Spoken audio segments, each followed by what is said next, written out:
Well, it's 6 o'clock, everyone, so welcome to our council meeting, August the 31st, 2022, 6 o'clock.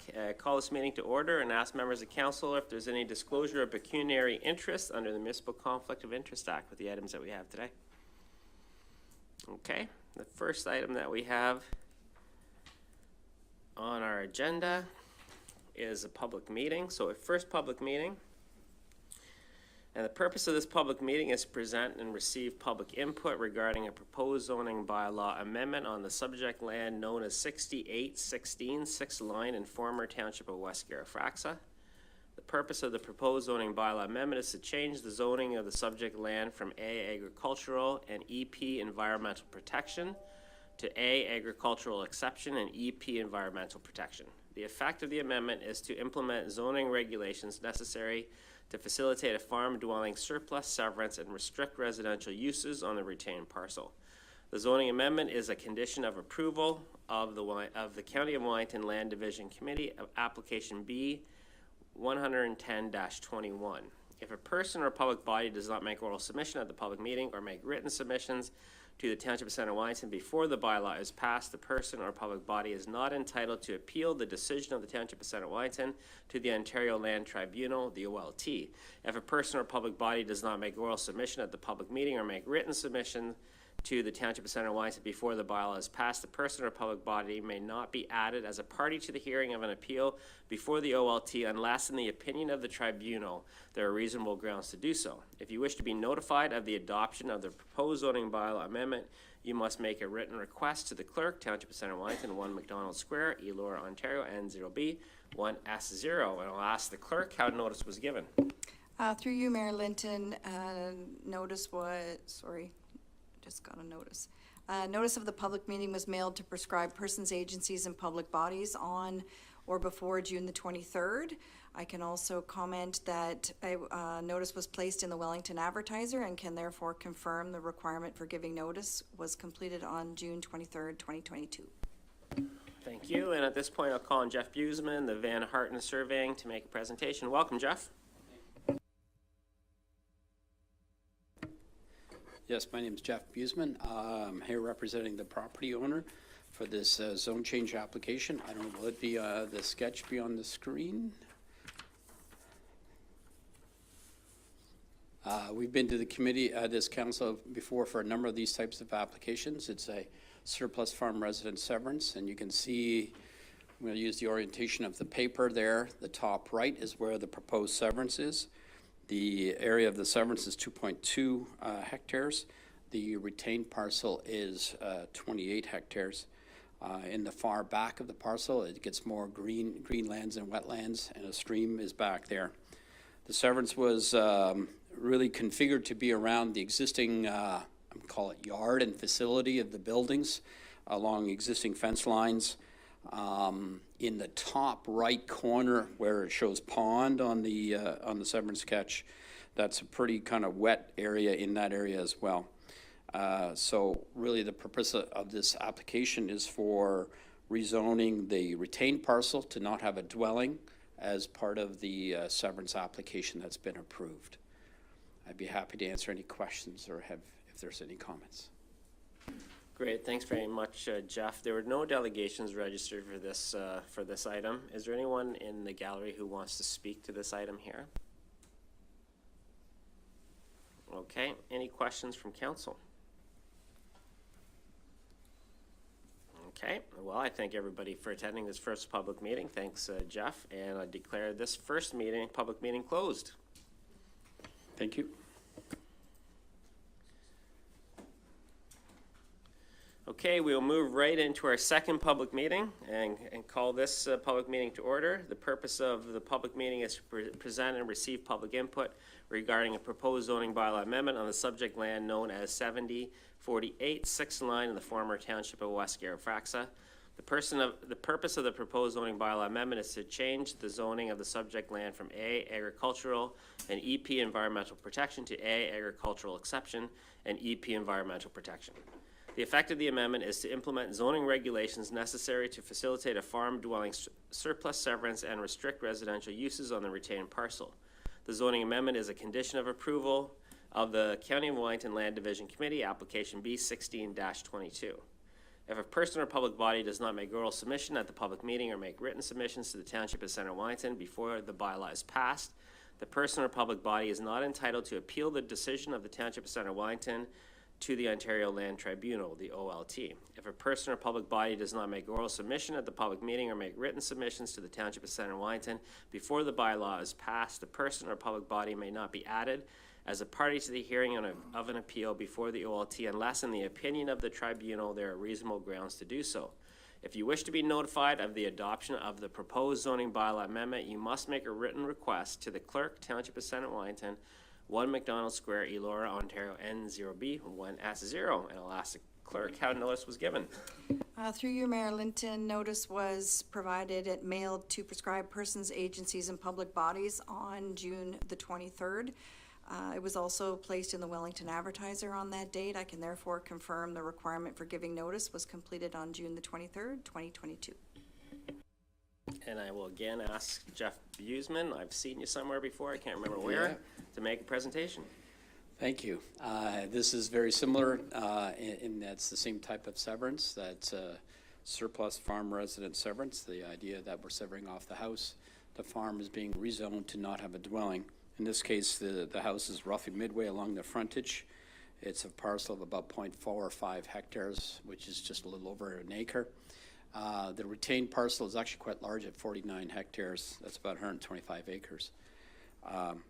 Again, it met all the conditions and requirements for this type of severance and has been approved, and I'd be happy to answer any questions. Great, thanks very much, Jeff. There were no delegations registered for this item either. Ask anyone in the gallery if they want to speak to this. Okay, seeing none, are there any questions from council? Okay, thank everyone for attending and let you know that council will be considering the bylaw at a future council meeting, and I call this public meeting adjourned. Thank you very much, Jeff. So we gotta wait till 6:30 now. Okay, so we have to wait till 6:30 for our third public meeting. So if anybody has a song or a dance routine that they'd like to present, just go up to the podium, state your name. We'll see you at 6:30. No takers, eh? Wow, I thought somebody would.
Okay, welcome everyone to our third public meeting of the evening.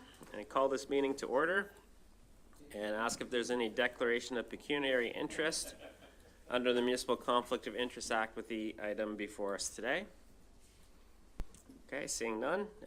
Purpose of this public meeting is to present and receive public input regarding a proposed zoning bylaw amendment on subject lands known as 950 to 960 St. David Street North in Fergus. The purpose of the proposed zoning bylaw amendment is to change the zoning of the subject land from C2 Highway Commercial to C2 Highway Commercial Exception.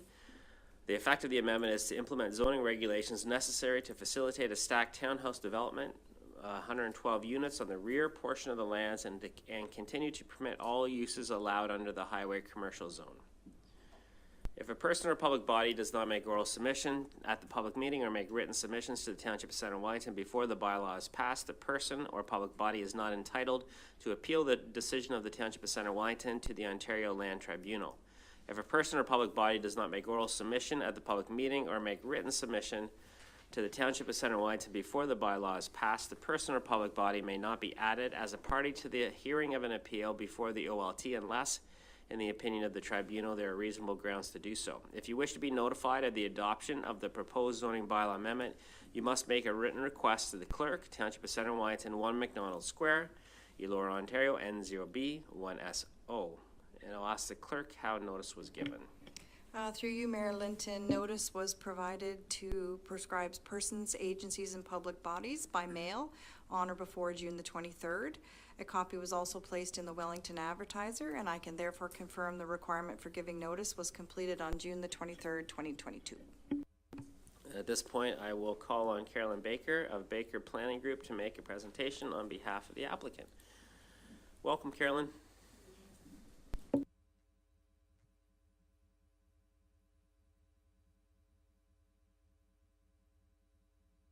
That one. Is that a bit better? You can hear. I have a low voice, so I apologize.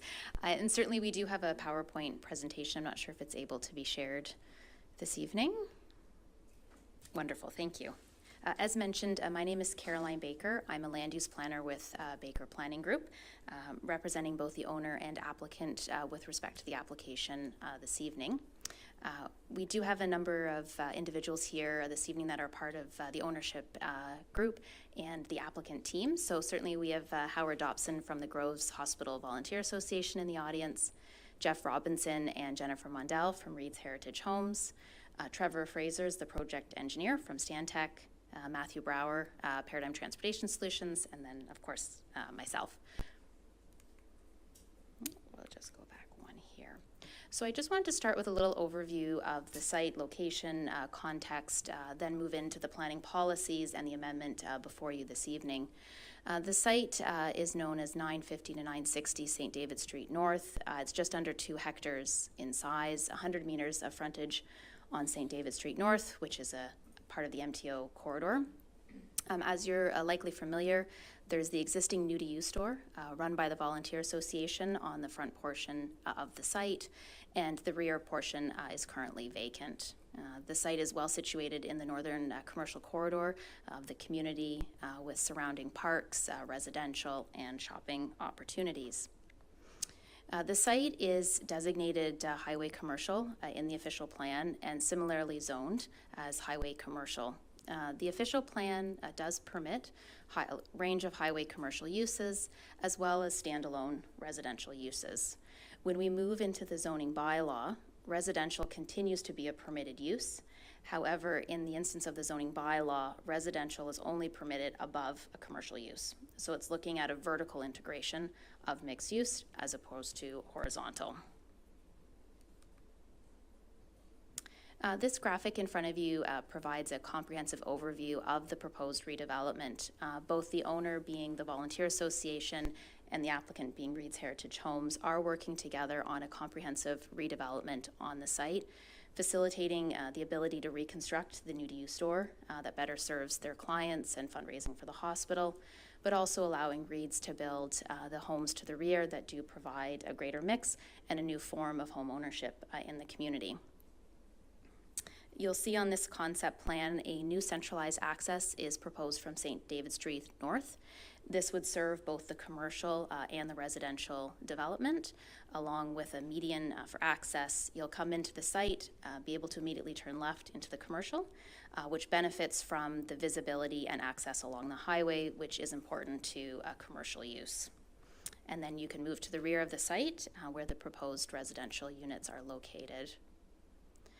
Just focusing on the commercial component, working with staff, the Volunteer Association and their project architects, they're looking at an L-shaped building, trying to bring building massing and frontage to the street from an urban design perspective, increasing the overall square footage for their needs. They do need more storage, they need better loading, as well as accessibility for their customers. And these are two renderings that they've had prepared by Turner Fried Architects, showing the overall look and feel of the new building they're proposing. And what you'll see in these images is a significant increase in the amount of glazing and windows, frontage to St. David Street North. With respect to the residential component that's proposed by Reed's Heritage Homes, they would be building the homes on the property. Their intent is to provide home ownership for young families, young professionals, and retirees. There would be 112 dwelling units. They're generally 2 bedrooms, around 1,000 to 1,200 square feet in size. The buildings are 3.5 stories. And in terms of amenity for the residents, there's a number of different opportunities. Each dwelling unit has its own private balcony or patio. There is a centralized amenity area with a trail and a seating area, and then 2 additional common amenity areas that, for example, could accommodate tot lot, a small playground to serve the residents living on the site.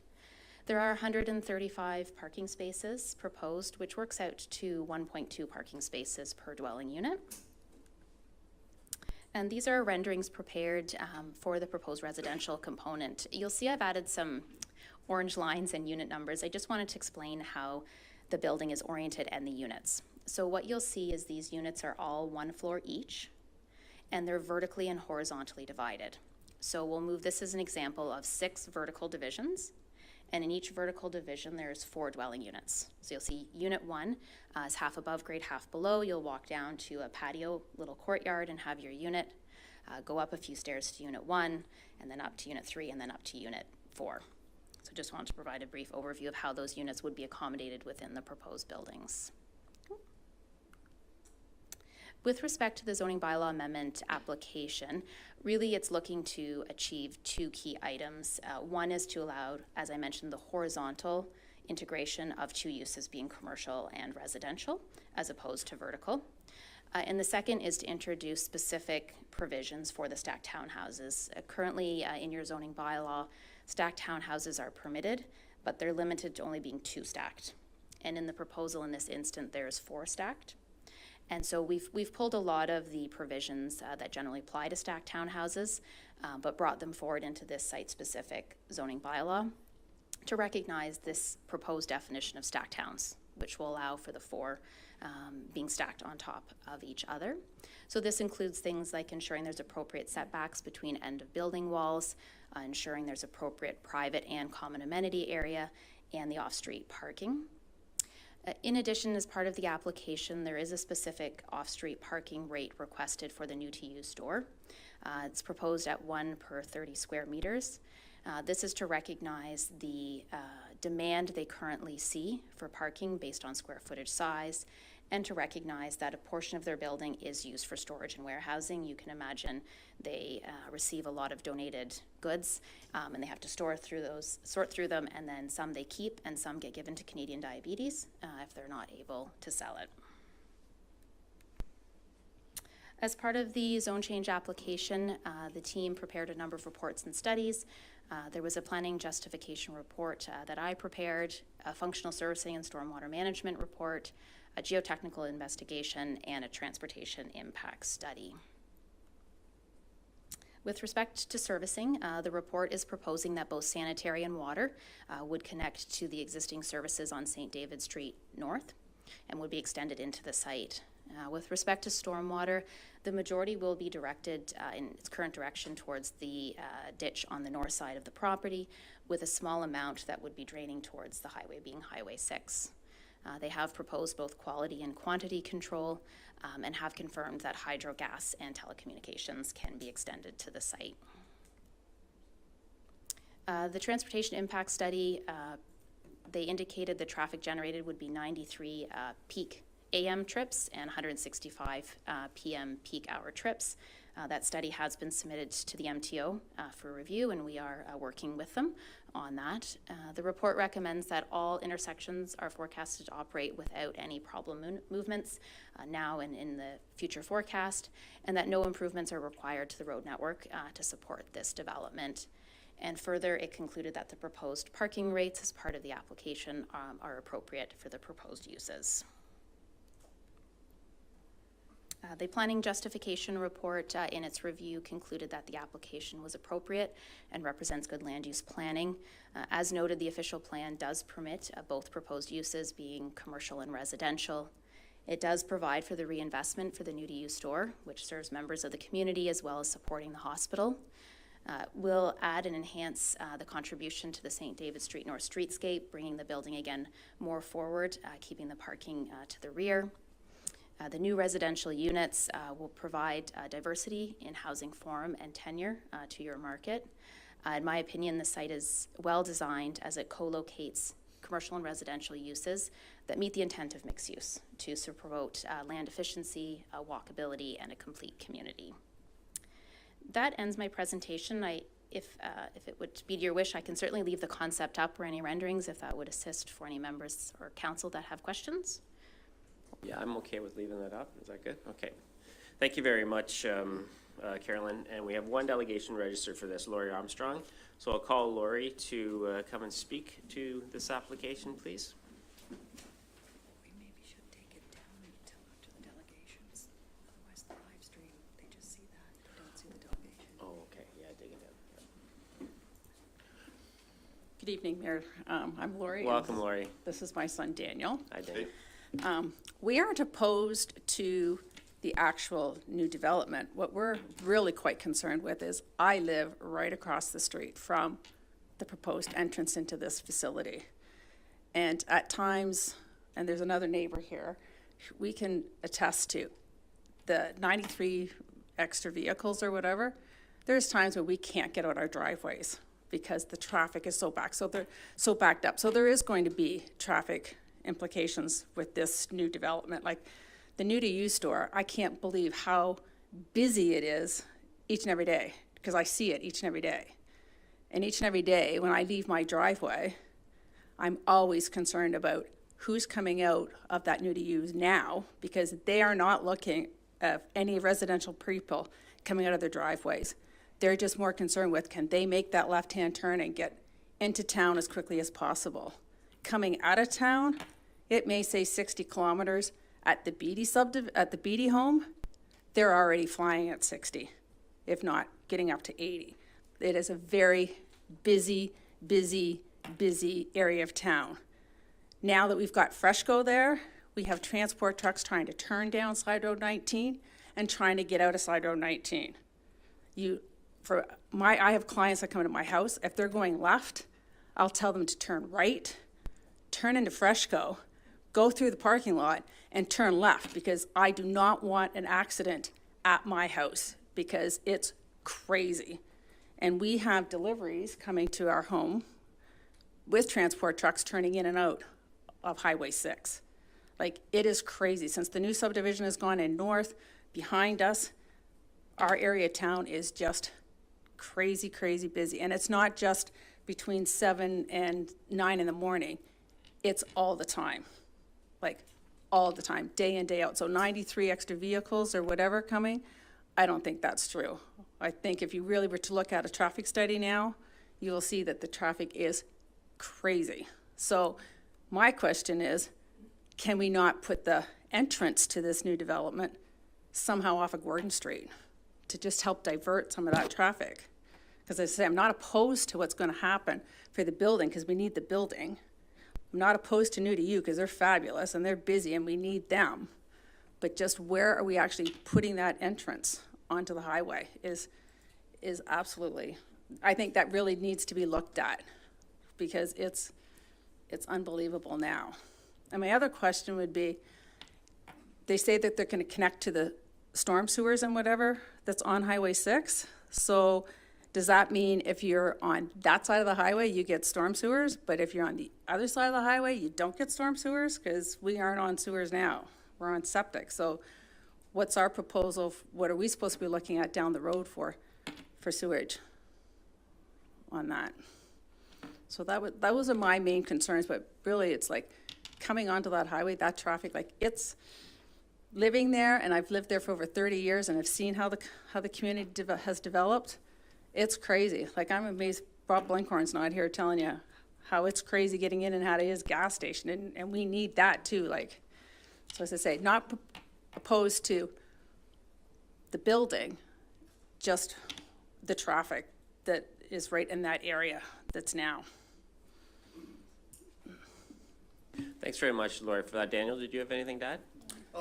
I was just gonna say, yeah, just since the new light went up there at the Fresco, just the traffic can get backed up. So really, if, like, I think the plan is a good idea. If maybe the entrance could somehow get pushed maybe further out of town, that might help.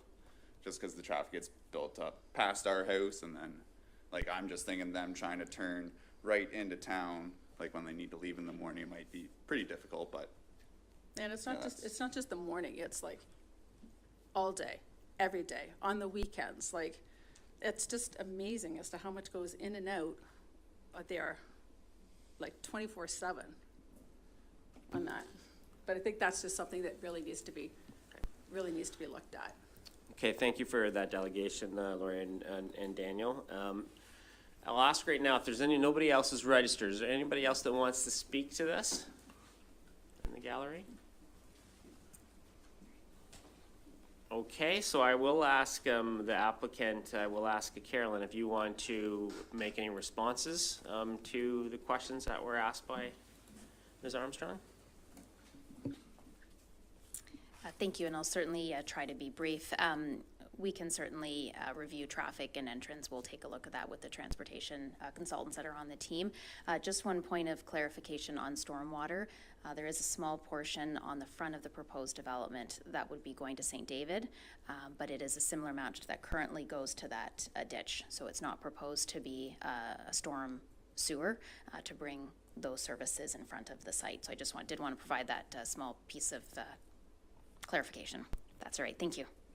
Okay, thank you very much. At this point, I will ask for questions from council. Councillor McWayne. Thanks, Mayor. First of all, I would agree on the traffic issue or concerns.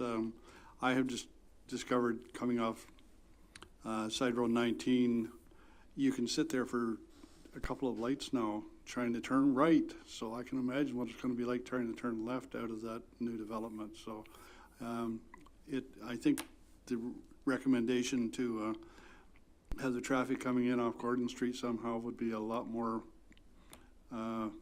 workable. But then I had a question also, and it basically, I guess maybe this goes to Brad as much as anybody. Given our new highway commercial zoning direction, would we be, excuse me, recommending that the commercial piece of it at the front become a 2-3-story building instead of a single-story building, and provide that extra affordable living?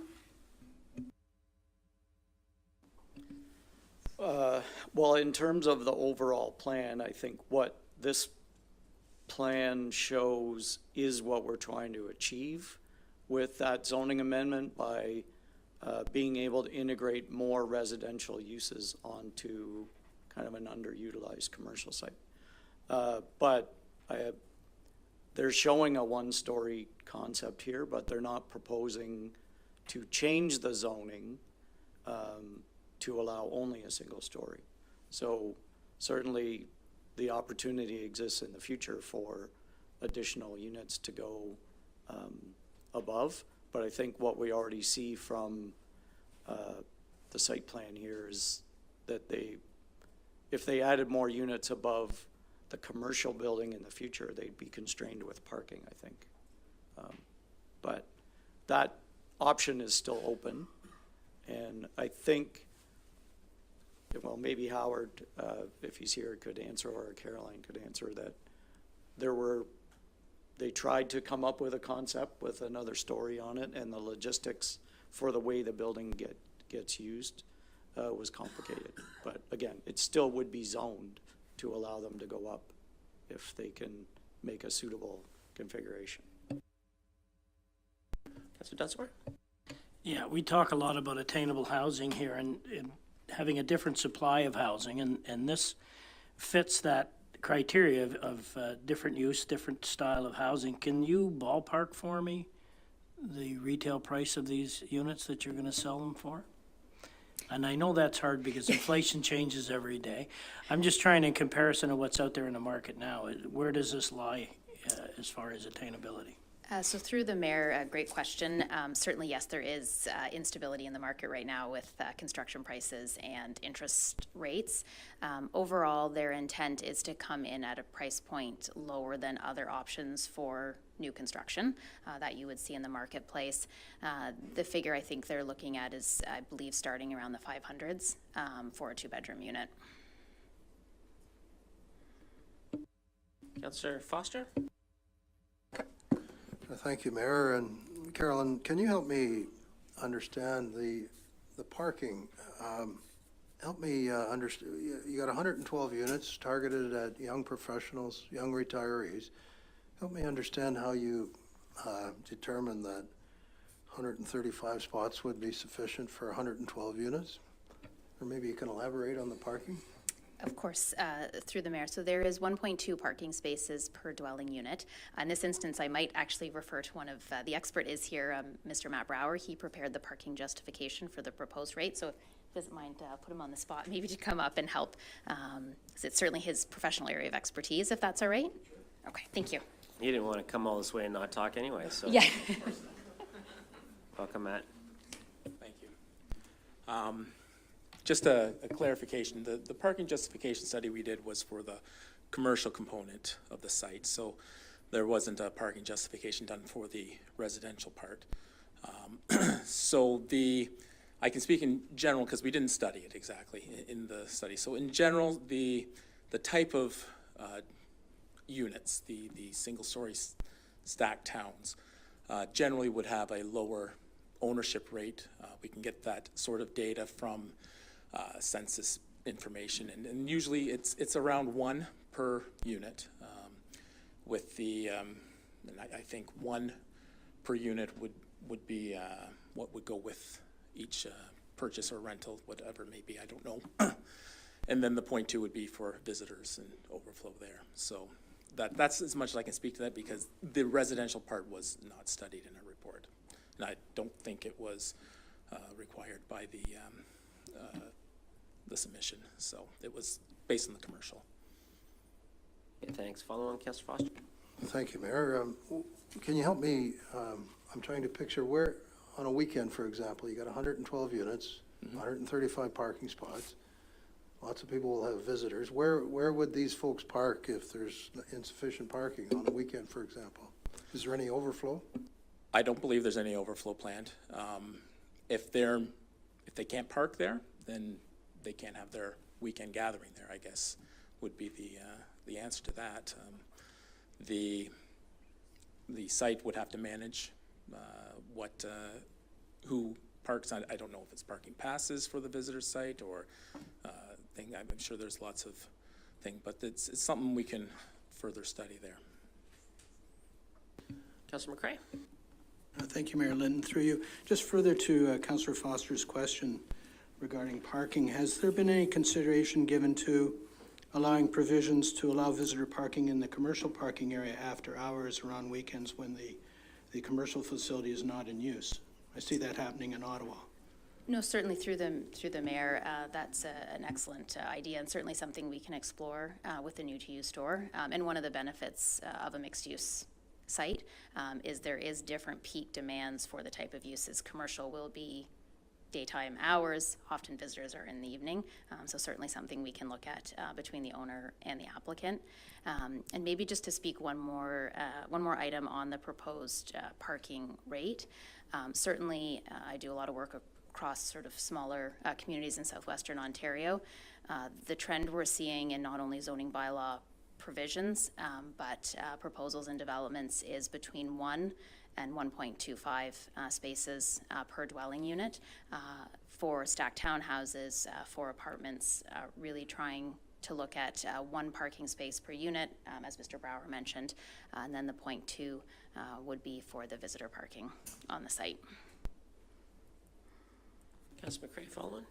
Thank you, Mayor Lynn. Through you, I have another 4 questions, if I may. Direct them to Carolyn. The planning justification report mentions the playground on the residential property. My understanding is that that's located in a little island between the 3 units, main units. If it's possible, if I could put the concept, sorry, I apologize, I know you have to flip back and forth. So that's sort of little Tees Island, is that where you're Give me proposing a- to put the playground? Well, it's not a pointer working.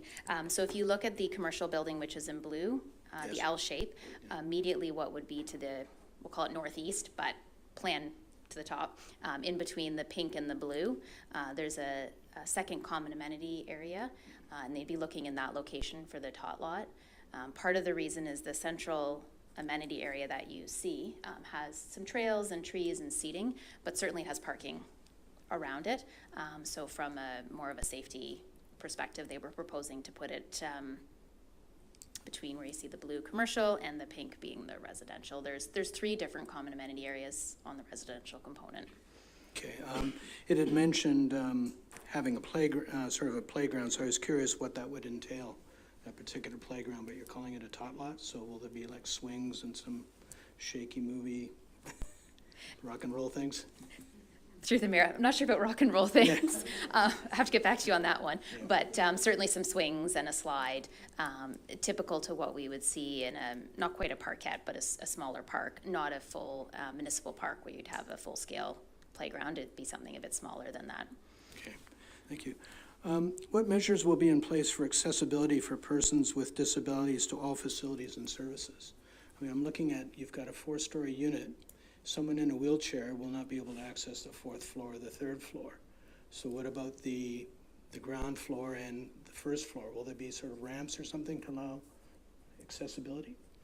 Through the mayor, Reed's Heritage Homes is currently going through a more detailed grading exercise and looking at the building heights as you move through each of the blocks of the stacked townhouses. And they are looking at whether there's an opportunity that the first unit, which you would see as a few stairs up, might actually have a grade entrance that could potentially provide an opportunity for accessibility. Because that's one of the challenges we're facing now, is having enough accessible facilities for residents. Another question I have is, are there plans to add a sidewalk or multi-use path alongside Highway 6 to connect the site with Gordon Street? What route will children take to walk or bike to nearby schools from the site? Through the mayor, we did have conversations with staff through the formal consultation, looking at the provision of sidewalks. Certainly through this development application, both the owner and applicant will be required to construct a sidewalk along the entire frontage of this property, and then looking at what opportunities and working with the municipality there are to extend the sidewalk from the site to Gordon Street. We've had discussions looking at the development charges and what opportunities there are to connect that sidewalk down. And we will continue to have those discussions following this meeting. Okay. One of the other questions I had is, you mentioned proposed trails in the planning justification report. Could the proposed trails exiting the property be designed as multi-use to allow rolling, biking, and walking? I believe the minimum required width is 3 meters, and I'm seeing 1.8 meters. Is there an opportunity to make it wider so we can encourage cycling as well as walking? That's certainly something we can take a look with the project team, where there might be opportunity to widen. Currently, if you'll see in the concept, if you look at the main driveway entrance off St. David, there's a 1.8 meter concrete sidewalk that connects through the site to both the new to use store and then back to the common amenity area. There's a winding sort of path through it, and then it connects beyond the site. Certainly would have to work with the project engineers related to pervious and impervious cover and stormwater to see what could fit and if there's opportunities for a pathway that's 3 meters. Because I'm just thinking, looking at the top end of your figure, you've got a pathway there. It'd be great to make that a cycling trail that connects with Gibbons Park, so then there's another route for children and others to be able to cycle into the subdivision behind. I mean, one of the things we're looking at in the community is how can we better improve accessibility for people who want to use active transportation as opposed to vehicles. So I see you have an excellent opportunity there at the top and at the bottom, if that could be a multi-use path going alongside Highway 6 to help us try and extend cycling down that street. No, certainly we can take a look at that. Thank you. And thank you, that's all the questions I have. Councillor Van Litten? Thanks, Ian saved me a couple.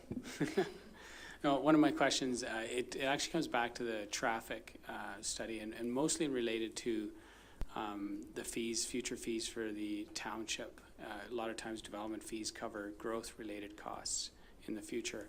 So have we considered what this would look like longer term? It's a lot of units that we're adding in that are going to be pulling onto this highway. I do believe that you're probably best because you want township roads to go to county into highway to feed in. But, so I don't have a problem with where the entrance is, but there could be future costs for the township in regards to any other developments coming on board, and suddenly we need lights and to change this whole intersection. So Brett, have we considered that kind of stuff? Whether that should go to you, Brett, but there will be future costs. Yeah, well, I mean, our development charge gets updated over time in terms of what currently our development charge would provide for. I don't believe there's anything sort of specific to this neighborhood. There's some longer term projects to bypass around this area a little bit. The other wrinkle here, of course, is this portion of the highway's in MTO's jurisdiction, so it's not ours. And the MTO will be the ones that determine, you know, where the entrance should or shouldn't go. We have the traffic study, and our people, our consultants will peer review it, but the kind of improvements directly adjacent to the highway are really dictated by MTO at this point. Of course, any development charges that are paid will fund future road improvements throughout the township. I don't know, Dan. Dan was more involved in the DC bylaw. He might have some more comments because it's more of his area of expertise, but. Anything, Dan? Now that Brett set you up. Yeah. Thank you. Through Mayor Linton, Brett is correct. If there are growth-related needs in this area that happen, for example, as a result of this development, then we will accommodate that in future DC studies. And as Brett mentioned, DCs collected go to benefit the entire township, and we can certainly look into that. Councillor Kitchus? Thank you, Mayor. I did have some concerns about walking. That question was answered, but I do encourage some sort of connectivity with this in terms of sidewalks and bike. I have to agree with the citizens' concern about this. I turn and go on to Highway 6 from 19 every day. And I think that even if you you flip the commercial and had it north, you'll need lights there. Unfortunately, that's just, I think that if you're talking about increased capacity for a unit, 500,000, you're gonna have 2 people having to work. They're gonna need cars. You're gonna need lights. That would be my recommendation. And I know that might delay the project considerably.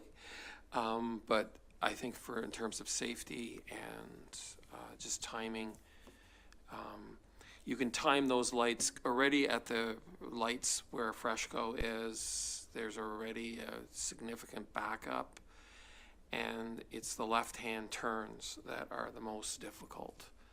And they just go up the street, up Highway 6. And so that would be my recommendation. And that's about it.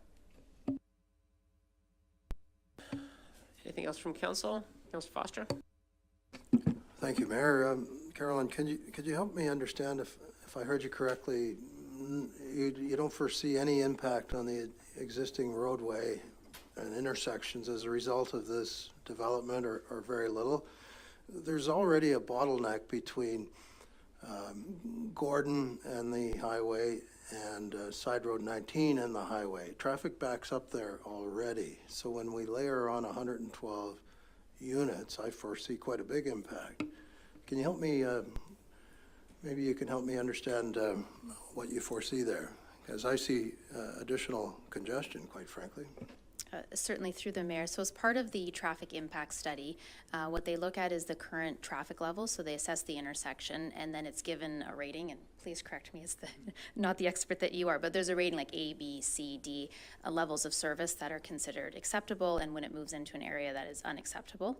They look at not only the current traffic and level of service, they look at a forecasted, as if this development wasn't built. So if this development wasn't built and we forecasted, was it 10 years to do your forecast, or? 10 beyond so 2035. 2035, and then what they do is they add on the proposed development traffic, run the traffic generation numbers, and look at what is the resultant level of service at those intersections.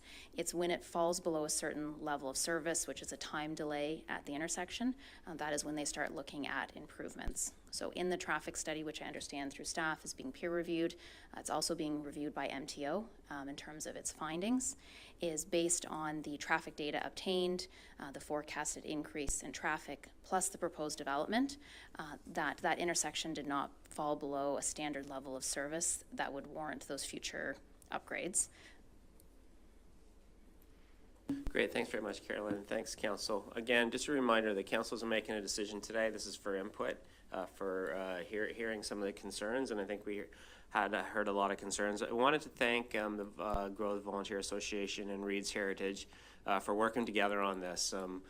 Hopefully something like this can work, because we definitely need a different supply, a new supply of housing for families, and that's for sure, and something that our Healthy Growth Advisory Committee talks about a lot, and thanks for being here, Brian, representing the Healthy Growth Advisory Committee. So this is something that is important.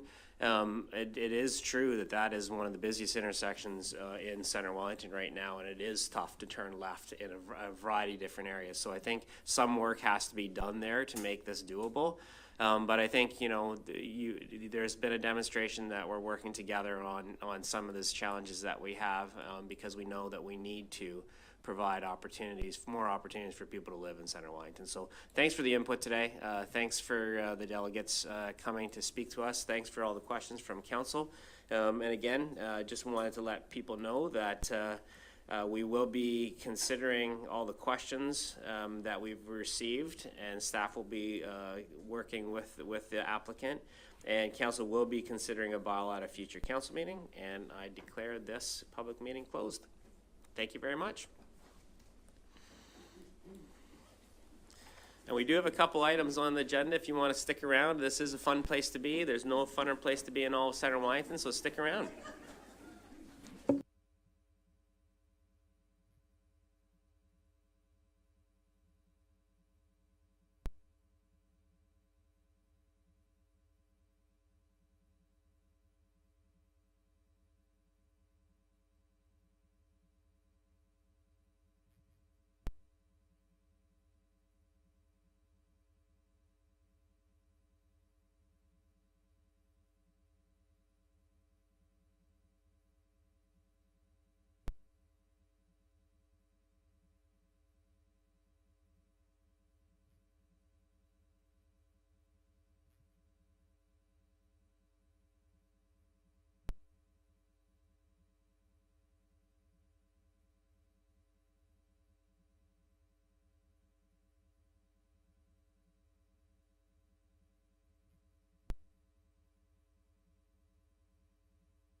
Okay, welcome senior management team and Adam.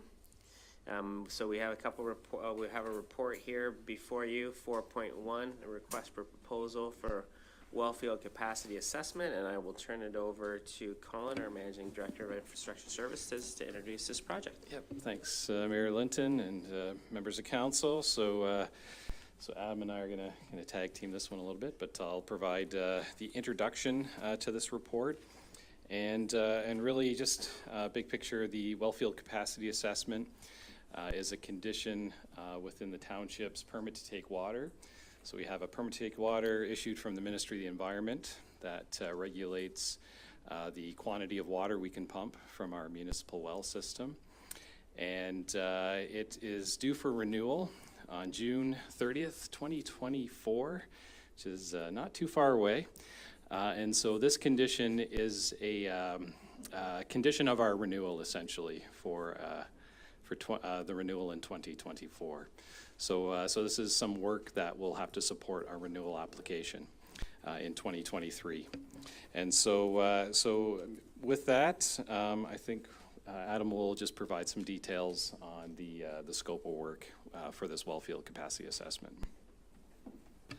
Yeah, thanks, Colin. Through you, Mayor Linton. So this involves testing to essentially demonstrate what the sustainable capacity of our aquifer is. So we'll be pumping, doing a series of pump tests from our municipal production wells. There'll be short-term duration tests and long-term duration tests. And then we'll be monitoring at various points the impact and the drawdown within the aquifer. So that'll be monitoring at the municipal production wells themselves, but also at a series of monitoring wells, township-owned monitoring wells that we have, and also some private wells. So it's about 45 monitoring locations.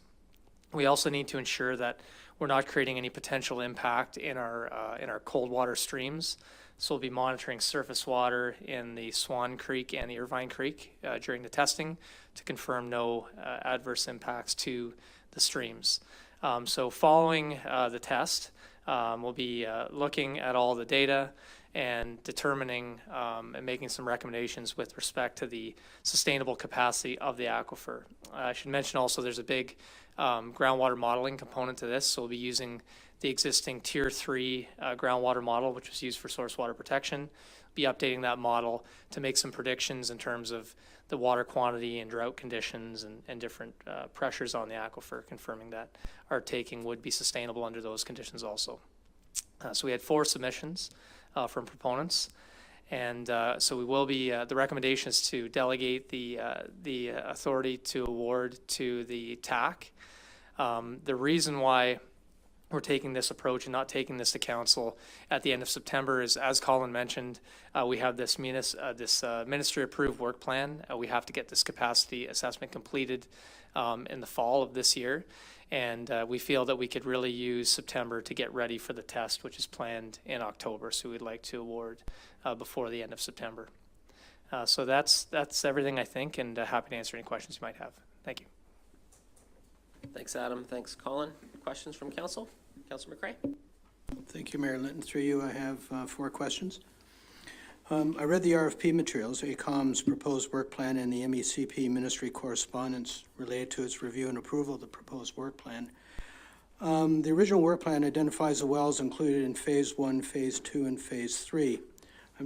Because of all the correspondence that went back and forth, which wells are included in the final ministry-approved phases?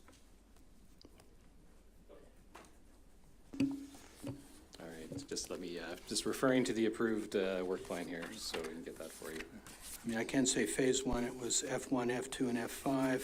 Phase 2 is going to be E1, E3, and E4, and Phase 3 was going to be F4, F6, and F7. And that's correct. Yeah, F1, F2, F5 in Phase 1, E1, E3, E4 in Phase 2, F4, F6, and F7 in Phase 3. Okay, so that was the ministries approved that. That's correct. Okay, thank you. Second question, will E4 be allowed to test beyond its current 15-hour restriction?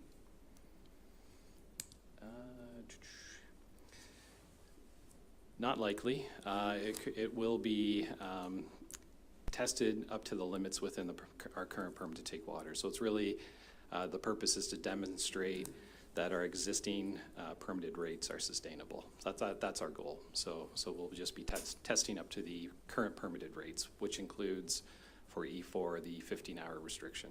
Okay, so we're just trying to get to what we're allowed to rather than see if we can go beyond it? No, it's not considered a re-rating. That would be a separate process. Okay. Will wells F2 and F5 have undergone their permit to take water required tests, example, the step and constant rate 24-hour pumping tests before the overall Wellfield assessment? Yeah, thanks for the question, Councilor McCray, through your Mayor Linton. So we are in process of constructing replacement wells at F2 and F5, and it's our intent to test the replacement wells because those are the wells that we feel like we'll be utilizing in the future. So we have obtained permits to take water for testing those wells, and we're completing those tests now. Okay, so those will be done before you do the actual full Wellfield study? That's correct. Okay, thank you. Last question. Given the concern about the potential impact of the Middlebrook well on our well fields, why is it not being monitored as part of the study? Is it because it is currently non-operational and/or the nearby Ontario Geological Well DDH 5-09 provides a suitable monitoring site?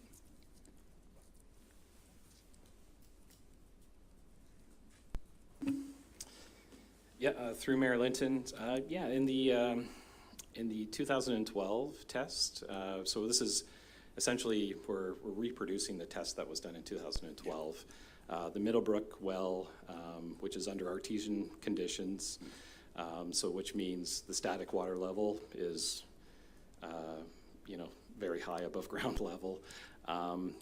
It wasn't monitored in the last go around. We do feel that the OGS well is representative of groundwater conditions in that area, so is a good, if not better, surrogate for groundwater elevations in that area. So we'll be monitoring that location instead. But something that actually we could look into as well and perhaps approach the owner about getting some of their groundwater data as part of this study as well. I know they're actively monitoring that location. And just with all the questions around that thing, I'm just wondering, here's a chance to, let's check it. For sure. Yeah, no, great point. Thank you. Thanks. Thanks, Councillor McCray. Any other questions from council? Okay, I will read the recommendation that the Council of the Township of Center Wellington delegates the award of a request for proposal 45-22 Wellfield capacity assessment to the Township's tender award committee. Mover for that, please, Councillor McCray, second by Councillor Dunsmore. All in favor? And that is carried. Thank you very much for the work on that. This is something that's really important to our community, so thank you. Moving on to our confirmatory bylaw, I have a recommendation of the bylaw 2022-69 to confirm the proceedings of council at its meeting held August 31st, 2022, be introduced a first, second, and third time and passed in open council. Councillor McElwain, and second by Councillor Dunsmore. All in favor? Carried. Motion to adjourn. Councillor Kittrus, Van Leeuwen, all in favor? We're adjourned. Thanks. Have a good rest of the night, and we'll see